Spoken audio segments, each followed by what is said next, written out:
আসসালামু আলাইকুম সম্মানিত দর্শক শ্রোতা, দেখতে পাচ্ছেন এটা আমাদের গ্রাম। কৃষকরা তাদের জমিতে ধান গাছ লাগাইছে।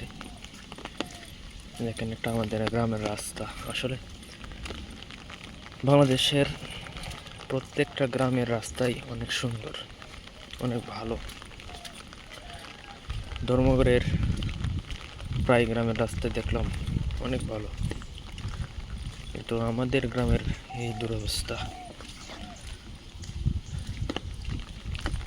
পানি লেগে থাকে, একটু জায়গার মধ্যে ইটসোলিং আছে, বাকি জায়গাতে নাই।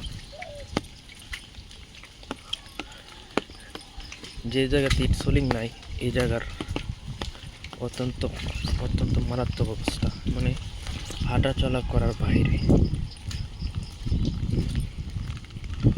আমরা সবসময় দেখা যায়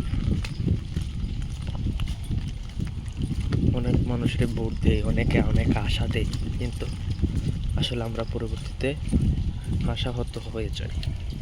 কিছুই করার নেই, আসলে এটাই আমাদের নিয়তি। যাক, আলহামদুলিল্লাহ।